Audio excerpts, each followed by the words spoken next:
So coming around to the last bit of Final Fantasy III, I found myself lost. I had killed, I believe, all but about 4 of the dragons. I was in a position where I didn't know where to go next. I knew I didn't have everybody in my party. For instance, Terra had disappeared and the girl that she was living with had become pregnant.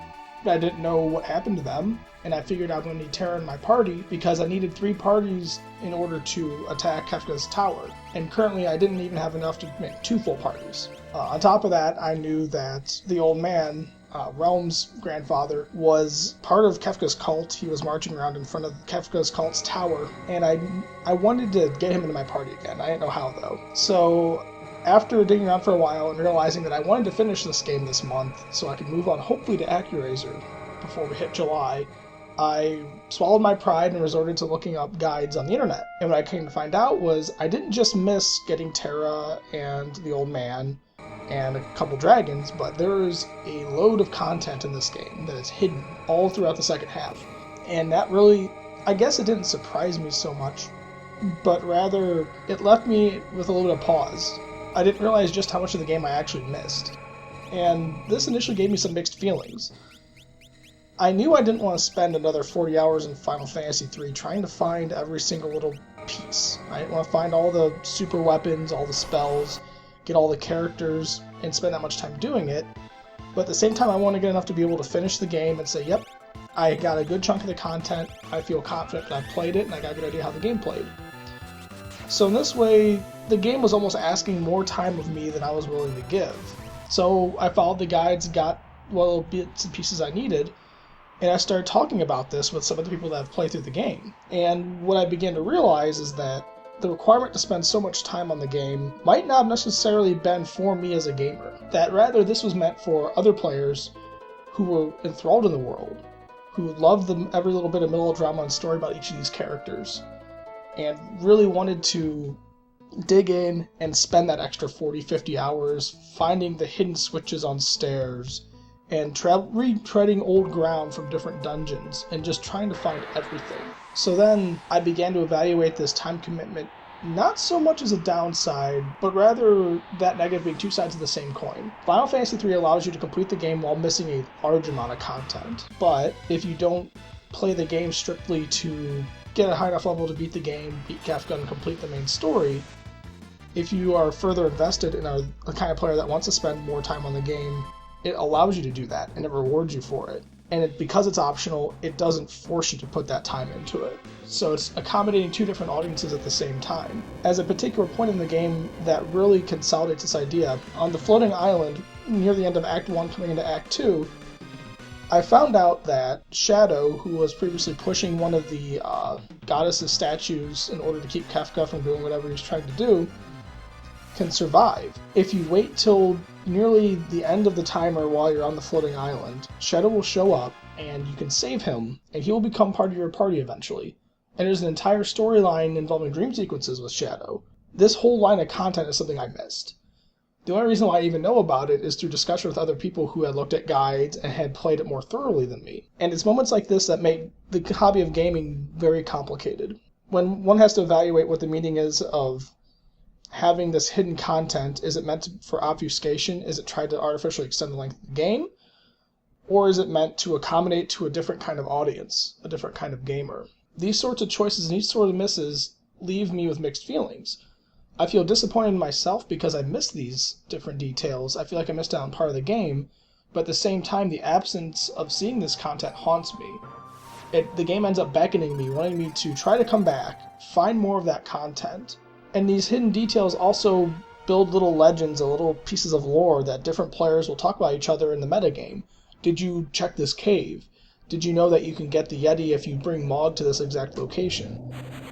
The game builds itself up to not just force a player in isolation to play the game, but also to communicate with others, whether it be writing a fact for the internet or talking in a lunchroom with other players and having them describe their strategies and what characters they like, what characters they don't like, how you should reconsider your party layout, and whether Locke is a worthless character or not, which I think he kind of is, and also what content you might have missed. All this raveling together makes Final Fantasy III a very complicated game. It's a game that asks you as a player to play with other people, talk with them, take the game for more than just the straight playthrough. And if you're not interested in that, if you do want to do a straight playthrough, you certainly can, but you're going to miss a lot of stuff. I think for these reasons it became a very good first game for the Summer Games. Because in my mind, that's a lot of what the gaming hobby represents, is people's ability to talk about the games they're playing with each other, what their reactions are, poke fun at each other when they make silly mistakes or make odd choices in the game. To me, that's the engaging part of a game. It's not, did I find the optimal strategy, did I find all the content, it's, what did I do and what did my friend do and why did we do what we did? And how does that build on our relationship as people? Some could say that massive multiplayer online games do some of this, but I think some of those audiences also lean towards the idea of building guilds and the idea of working together cooperatively to overcome challenges and complete content. And that's, to me, that's not the point. The point is the fact that these individuals completed the content at all and what they took from it, and then how their reactions coalesce with each other and what's that say about them as people? And how does that drive their curiosity in games? I would certainly say that my experience playing Final Fantasy III has altered my perspective a little bit. I'm a lot less resentful of games that hide content. Games like Demon's Souls, for example, which is heralded as a very difficult game and a game that has a lot of hidden mechanics. Initially, I didn't really care for the hidden mechanics because my feeling was I don't want to have to go online and read a guide on how to play a game. I want the game to wean me into the mechanics, allow me to explore and learn on my own. But in that process, I missed the idea that looking up these facts and talking with other people about strategies isn't a bad thing. In some ways, it might be kind of cheating because you're being told the answers to some of these hidden clues, but it's also driving that conversation in the first place. It's forcing you to talk with other people about your game experiences. So now we're looking forward to the rest of the games in this series. Majora's Mask, for example, I think is going to be a great example. I'm going to start to pay attention a little bit more as I play games. Look in those corners, look for hidden switches, and maybe not be so apprehensive to resort to a guide once in a while.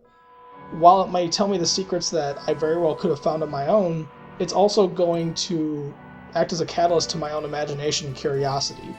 It's going to help me over those bumps that I might have otherwise not got over and instead diverted and never checked to see what's behind the corner.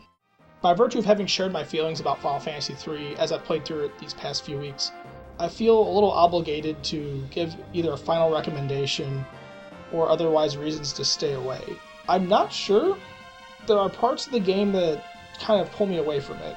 I'm generally not a big fan of character melodrama, and while there isn't a lot of it to experience in the game, which I appreciate, I also know that a lot of the content I missed would have fed into that machine. The idea that there are love triangles and plot twists, and characters who otherwise stay away from telling you how they feel are all of a sudden injecting themselves and impressing themselves on your imagination. And also the sheer amount of time that one must commit to the game to find all the content can be a problem for people that have jobs or have 400 plus games on their shelf that they haven't completed yet. But at the same time, the complexities introduced by the mechanics, having characters whose personalities aren't told through story, but rather are told through special abilities that only they have, upgrades that modify them in very specific ways and are only applicable to that character, and obviously graphical differences with the characters and how they mesh together, along with the less concrete questions that come up when one approaches their feelings towards hidden content in games. These sorts of layers and the thought processes that result from playing it have definitely made the game a much more enthralling experience to me. So I would say if you've got 3 weeks to devote to a single game, and you for some reason haven't played it, give Final Fantasy III a shot. Keep an eye on your surroundings and play it with someone else. Even if they've already beaten the game before, just so you have something common to talk about. To me, that experience has made this much more rewarding. If I were playing this in isolation, I would have very easily gotten bored and quit early. Deciding to make Celeste my primary spellcaster because she could absorb MP doesn't mean near as much as when I'm talking with my brother Chris, for instance, about him choosing a completely different party layout, or the decisions we made in common, such as having Sabin and Edgar be paired up because one uses tools, the other uses Kung Fu, and together they are DPS monsters. If I was left in isolation, I would have picked what felt like an optimal strategy, and when the content seemed to get old, or when I wasn't able to figure out a particular puzzle, I would have been more inclined just to put it down and move on to a new game that was more exciting. I wouldn't have felt obligated to try to complete the content just to see what someone else thought.